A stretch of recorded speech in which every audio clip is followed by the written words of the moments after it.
Hello student, welcome back to my YouTube channel Shalubai art study. तो कैसे हैं आप सभी? आशा करती हूँ अच्छे होंगे और अपनी स्टडी अच्छे से कर रहे होंगे। तो देखिए, हम आपको यूथ की बुक सॉल्व करा रहे थे, जिसमें मैंने आपको कुछ क्वेश्चन जो हैं आपको करा चुकी हूँ। देखिए, बीच में आपको गैप हो गया था क्योंकि मुझे टाइम नहीं मिल पा रहा था। तो देखिए, मैं आपको थोड़ी थोड़ी वीडियोस यूथ से आपको कराती रहूँगी। जब भी मुझे टाइम मिलेगा तभी मैं आपको ये क्वेश्चन सॉल्व कराती रहूँगी। तो आप ध्यान से इसको देखिएगा। तो चलिए हम स्टार्ट करते हैं। क्वेश्चन है हमारा कि भित्ति चित्रण की तकनीक जिसमें गीले प्लास्टर पर रंगों का प्रयोग किया जाता है क्या कहलाती है? पेस्टल तकनीक, गॉस तकनीक, फ्रेस्को ब्यूनो तकनीक या वॉश तकनीक। तो आप सभी जानते हैं कि जो भित्ति चित्रण की तकनीक जो होती है, जिस पर गीले प्लास्टर पर जो चित्रकारी की जाती है, रंगों का प्रयोग किया जाता है, वो आपकी होती है फ्रेस्को ब्यूनो तकनीक। तो आपका सी आंसर यहाँ पर बिल्कुल सही हो जाएगा। बढ़ते हैं आपके नेक्स्ट क्वेश्चन की ओर। देखिए, आपको बता दूं कि जब भित्ति चित्रण होता है उस पे दो तकनीकों से, दो माध्यम से चित्रकारी की जाती है। एक तो होता है फ्रेस्को सेक्को, दूसरा होता है फ्रेस्को ब्यूनो। जो फ्रेस्को सेक्को होता है उस पर सूखी भित्ति पर चित्रकारी की जाती है, जबकि फ्रेस्को ब्यूनो पर तैयार प्लास्टर पर, मतलब तैयार प्लास्टर या गीले प्लास्टर पर ही रंगों का प्रयोग किया जाता है। अब अगला प्रश्न है, निम्न में से भित्ति चित्रण की कौन सी तकनीक है? प्रिंटिंग व स्केचिंग है, ग्लेजिंग व आला गीला है, कोलाज व प्रिंटिंग है या फ्रेस्को व सेक्को ब्यूनो है।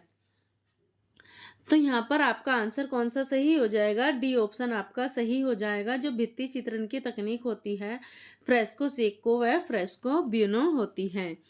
बढ़ते हैं नेक्स्ट क्वेश्चन की ओर। देखिए, मैं आपको ज़्यादातर जहाँ पर डिस्क्रिप्शन इम्पोर्टेंट होगा, महत्वपूर्ण चीज़ें उसमें होंगी, वो आपको मैं सोल्व कराऊंगी। ज़्यादातर हम क्वेश्चनों पर ही फोकस करेंगे। तो चलिए, हमारा क्वेश्चन है, जिसमें रंगों के साथ मोम को मिलाकर प्रयुक्त किया जाता है उस पद्धति को क्या कहते हैं? तो यहाँ पे आपसे पूछा गया है कि जिस रंगों में मोम के साथ मोम को मिलाकर प्रयोग किया जाता है उसे क्या कहते हैं? इम्पेस्टो, फ्रेस्को, एनाकोस्टिक या इनमें से कोई नहीं। तो आपका आंसर यहाँ पर कौन सा हो जाएगा? एनाकोस्टिक। एनाकोस्टिक जो होता है, रंगों के साथ उसमें मोम मिलाया जाता है तब उसको प्रयोग किया जाता है। इसका डिस्क्रिप्शन देख लेते हैं। यहाँ पर जो आपके लिए महत्वपूर्ण चीज़ें हैं, तो जो एनकोस्टिक होता है, एनकोस्टिक शब्द की उत्पत्ति कहाँ से हुई है? ग्रीक से हुई है। कहाँ से हुई है? ये आपको ध्यान रखना है, ग्रीक से हुई है। एनकोस्टिक पेंटिंग, जिसे हॉट वैक्स पेंटिंग के रूप में जाना जाता है, किस रूप में जाना जाता है? तो हॉट वैक्स पेंटिंग के रूप में। इस माध्यम में क्या किया जाता है? जो पिघलता हुआ मोम होता है उसमें रंग मिलाकर प्रयोग किया जाता है। देखिए, आपसे क्वेश्चन किसी भी तरह से पूछा जा सकता है कि एनकोस्टिक विधि में किस तरह से प्रयोग किया जाता है, तो यहाँ पर मोम को रंग में मिलाकर प्रयोग किया जाता है। अब नेक्स्ट है कि इम्पेस्टो तकनीक में रंग की मोटी परत लगाई जाती है। यहाँ पर भी आपका इम्पोर्टेंट है कि इम्पेस्टो तो जो तकनीक होती है उसमें रंग की कैसी परत लगाई जाती है? मोटी, पतली या बिल्कुल ही एकदम सपाट तरह से यहाँ पर परत लगाई जाती है? तो यहाँ पर आपका मोटी परत इसमें लगाई जाती है और उसमें चाकू से स्ट्रोक दिखाई जाते हैं। अब है, जो चित्रकार विंसेंट वैन गोग थे, उन्होंने अपना चित्र जो सूरजमुखी था उसमें तैल माध्यम से इम्पेस्टो तकनीक का प्रयोग किया था। अब आपसे यहाँ से क्वेश्चन बनता है कि किस कलाकार ने तैल माध्यम से इम्पेस्टो तकनीक का प्रयोग अपने चित्र में किया था और किस चित्र में किया था? तो वो किया था विंसेंट वैन गोग ने। और किस चित्र में? सूरजमुखी चित्र में। अब नेक्स्ट क्वेश्चन है कि म्यूरल तकनीक, म्यूरल चित्रण हेतु कौन सा धरातल काम में लिया जाता है? जो म्यूरल चित्रण होता है इसमें आपसे धरातल पूछा है तो म्यूरल आप जानते हैं, म्यूरल क्या होता है, एक दीवार होती है तो उस पर ही भित्ति चित्रकारी की जाती है। तो यहाँ पर आप सभी जानते हैं कि दीवार पर जो होता है म्यूरल चित्रण किया जाता है। ऑप्शन ए आपका यहाँ पर बिल्कुल सही हो जाएगा। जबकि ताड़पत्र आप सभी जानते हैं कि ताड़पत्र का प्रयोग कहाँ पर हुआ है, पाल शैली में हुआ है, जिसमें पोथी चित्रण किया गया है। क्या किया गया है, पोथी चित्रण। और कागज का प्रयोग कहाँ पर किया गया है, अभ्रंश शैली में किया गया है। अब आगे बढ़ते हैं। कौन सी सतह चित्रण के लिए उपयुक्त नहीं है, तो यहाँ पर टिश्यू पेपर है, कागज है, कैनवास है या कपड़ा है।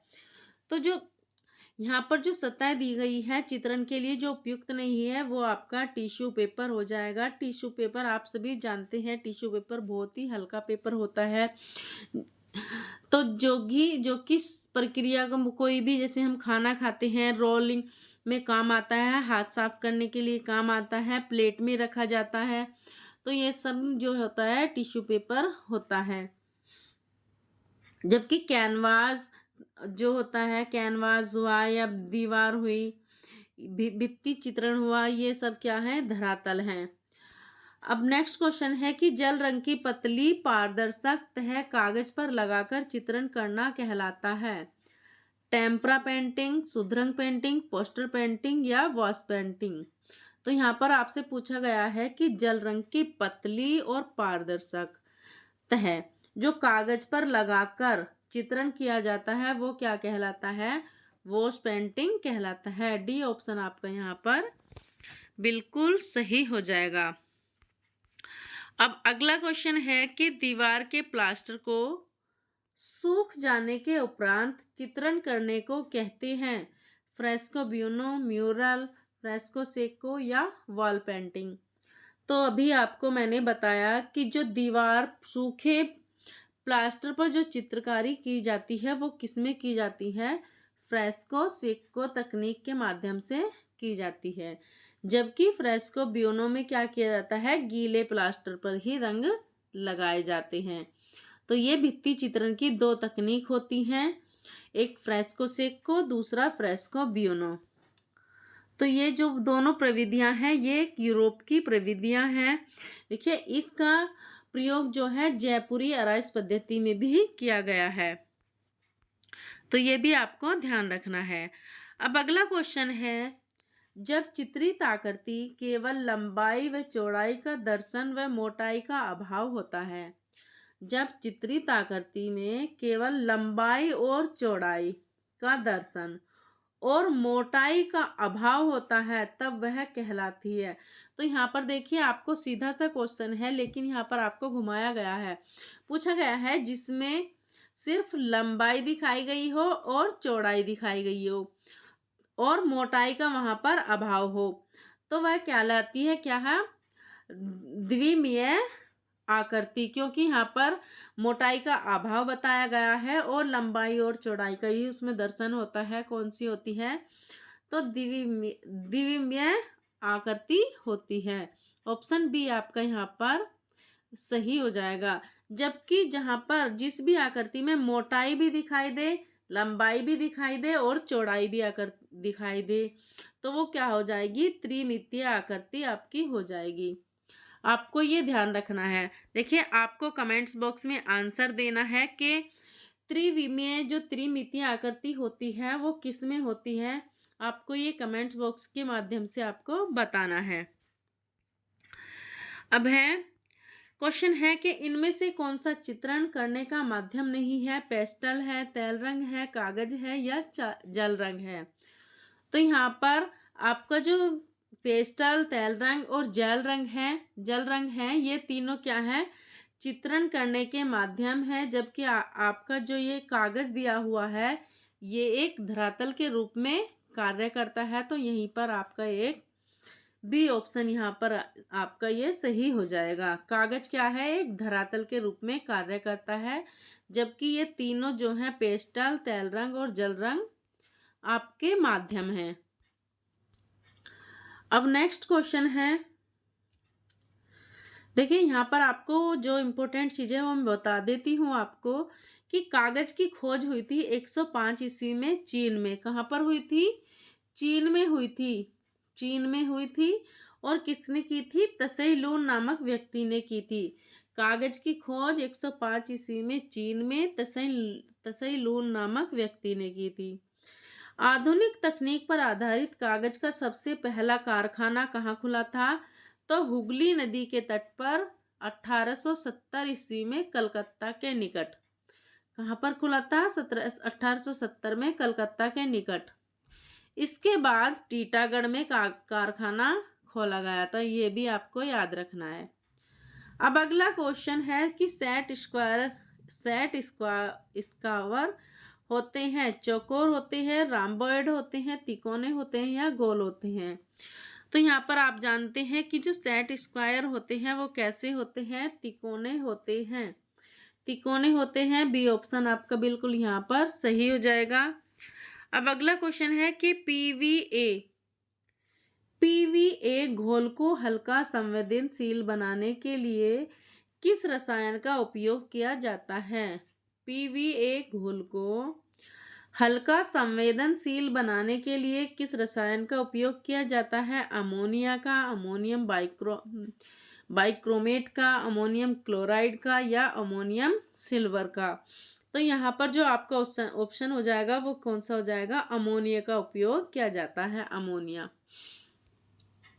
अगला प्रश्न है कि निम्नलिखित का मिलान करें। जल रंग क्या होता है? तो यहाँ पर आपको देख लेते हैं। इसमें जो जल रंग होता है वो कैसा होता है? पारदर्शी होता है, यानी कि 3rd नंबर। जल रंग पारदर्शी होता है। और इम्पेस्टो कैसा होता है? इम्पेस्टो जो होता है बहुत ही सघन रंग होता है। और स्पेटरिंग सूक्ष्म बिंदु द्वारा एक फव्वारा होता है।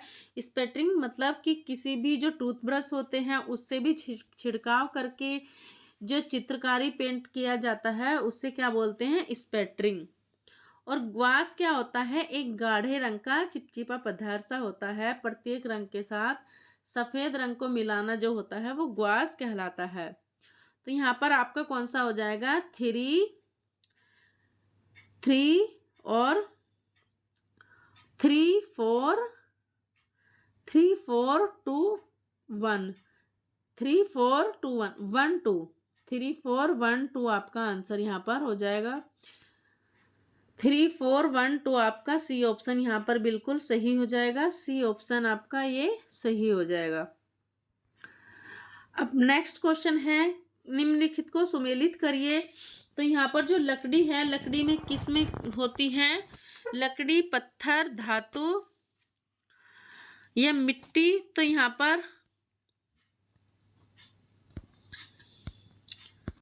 तो लकड़ी में क्या होता है? लकड़ी होती है इंटारसिया। ये इंटारसिया से संबंधित होती है। जबकि पत्थर क्या होता है? ये होती है पत्थर रिलीवो सिएसिटो। और धातु आप सभी जानते हैं, धातु जो होती है श्रेय प्रधु। और मिट्टी फायरिंग से ये संबंधित होती है। तो आपका 2 2 4 3 1 2 4 3 1 आपको कौन सा आंसर हो जाएगा? बी ऑप्शन आपका यहाँ पर बिल्कुल सही हो जाएगा। B option. तो यहाँ पर इसका डिस्क्रिप्शन भी देख लेते हैं सही से कि अरे ये क्या हो गया। तो यहाँ पर लकड़ी क्या हो गई? इंटारसिया, पत्थर रिलीवो सिएसिटो और धातु श्रेयप्रदु और मिट्टी फायरिंग। देखिए आपके लिए दूसरा क्वेश्चन है कि जो धातु माध्यम की जो सबसे पहली जो वस्तु थी, मतलब जो मूर्ति मिली थी, वो कहाँ से मिली थी, किस स्थान से मिली थी और कौन सी थी? आपको कमेंट्स बॉक्स में आंसर देना है। ये आपके लिए एक क्वेश्चन है, होमवर्क है। मान लीजिए आप जैसे बच्चे हैं और आपको ये होमवर्क मिला है तो आपको ज़रूर ही आंसर देना है। अब नेक्स्ट क्वेश्चन है कि किसी वस्तु पर सज्जा हेतु प्रयुक्त कलात्मक पेपर कटआउट्स को कहते हैं कि किसी वस्तु पर सज्जा हेतु मतलब कि उसे सजाने के लिए जो कलात्मक पेपर होता है कटआउट्स, उसे कहते हैं डेकोपेज, कवर पेज, पोस्टर या कोलाज, तो यहाँ पर उसे क्या कहते हैं? डेकोपेज। ऑप्शन ए आपका यहाँ पर बिल्कुल सही हो जाएगा। किसी वस्तु पर सज्जा हेतु प्रयुक्त कलात्मक पेपर को डेकोपेज कहा जाता है। नेक्स्ट क्वेश्चन की ओर बढ़ते हैं कि कला के संदर्भ में कलम का पर्याय है। लेखन से है, शैली से है, कुची से है, प्रयुक्त में से कोई नहीं। तो जो कला के संदर्भ में कला का पर्याय है वो किससे है? शैली से है। सी ऑप्शन आपका बिल्कुल सही हो जाएगा। आगे क्वेश्चन है कि निम्न में से मोम का प्रयोग कर किस विधि में चित्रण कार्य किया जाता है? कोलाज मिश्रण में, बाटिक में, भित्ति चित्रण में, फैब्रिक में। तो यहाँ पर आपका ऑप्शन कौन सा हो जाएगा? बाटिक। बाटिक में क्या किया जाता है? मोम का प्रयोग करके चित्रण कार्य किया जाता है। देखिए इसका डिस्क्रिप्शन थोड़ा समझने के लिए पढ़ेंगे कि जो बाटिक चित्रण होता है वो सबसे उत्तम कपड़ा इसका कौन सा होता है? तो सूती कपड़े पर किया जाता है। सूती कपड़े का प्रयोग करके बाटिक कला को आसानी से प्रयोग कर सकते हैं। इसे कपड़े पर मोम का प्रयोग करते समय, रंगाई करते समय और कपड़े से मोम उतारते समय कोई विशेष कठिनाई नहीं होती है। अब अगला क्वेश्चन है कि बाटिक पेंटिंग किया जाता है कपड़े पर, कागज पर, दीवार पर, चेहरे पर। तो आपको अभी बताया है कि जो बाटिक पेंटिंग है वो कपड़े से संबंधित है और कपड़े पर की जाती है। कौन से कपड़े पर? सूती कपड़े पर। सूती कपड़ा इसके लिए ज़्यादा अच्छा रहता है। नेक्स्ट क्वेश्चन है कि फ्रेस्को बुनो प्रविधि परिभाषित की जा सकती है यथा किसी भी भित्ति पर रंग लगाना बुनो प्रविधि है, या किसी भी प्रकार के रंग का ताजा भित्ति पर लगाना बुनो प्रविधि है, या विशेष प्रकार से तैयार प्लास्टर भित्ति पर भूमिज प्राकृतिक रूप से प्राप्त रंग लगाना बुनो प्रविधि है, या इनमें से कोई नहीं। तो यहाँ पर आपसे क्या पूछा गया है कि जो बुनो प्रविधि है वो कौन सी होती है? तो विशेष प्रकार से तैयार प्लास्टर भित्ति पर भूमिज प्राकृतिक रूप से प्राप्त रंग लगाना बुनो प्रविधि है। ऑप्शन आपका सी यहाँ पर सही हो जाएगा। अब नेक्स्ट क्वेश्चन है कि फ्रेस्को ब्यूनो पद्धति से चित्र बनते हैं लकड़ी के गट्टे पर, दीवार की गीली भित्ति पर। तो आपको सभी को पता है कि जो फ्रेस्को ब्यूनो पद्धति है वो किससे संबंधित होती है? ये भित्ति से संबंधित होती है। तो यहाँ पर आपका बी ऑप्शन ही ये सही हो जाएगा, दीवार की गीली भित्ति पर। अब अगला क्वेश्चन है जो इस आज का लास्ट क्वेश्चन है, फोटो की कतरन से बना चित्र क्या कहलाता है? पेपर कॉलम, मोंटेज, कोलाज या क्रॉपिंग। तो जो फोटो की कतरन से बना चित्र है वो क्या कहलाता है? कोलाज आपका कहलाता है। कोलाज आपका कहलाता है। तो यहाँ पर आपको बताना है कि जो कोलाज है, कोलाज की शुरुआत किसने की थी? कौन से ऐसे पाश्चात्य कलाकार थे जिन्होंने कोलाज माध्यम में सबसे ज़्यादा कार्य किया था? इसका आंसर आपको कमेंट्स बॉक्स में देना है। और भारत में कोलाज किसका प्रिय माध्यम रहा है? भारतीय कलाकारों में, या ऐसे कहें कि जो भारतीय कलाकार हैं उनमें कोलाज किसका प्रिय माध्यम रहा है? तो ये आपको कमेंट्स बॉक्स में आंसर देना है। और वीडियो आपको कैसी लगी ये कमेंट्स बॉक्स में ज़रूर बताइएगा। चैनल को सब्सक्राइब करिएगा, शेयर करिएगा और लाइक करना तो बिल्कुल ना भूलिएगा। तो ऐसे ही आपको थोड़ी थोड़ी मैं जानकारी देती रहूँगी। देखिए थोड़ा थोड़ा करके ही, क्योंकि मुझे भी टाइम की समस्या है, थोड़ा थोड़ा करके ही मैं आपको ये बुक आपको पूरी करा दूंगी। तो आप बने रहिए इस चैनल से और इस चैनल को शेयर करिए, सब्सक्राइब करिए और वीडियो को भी शेयर करिए। चलिए मिलते हैं आपसे नेक्स्ट वीडियो में। धन्यवाद।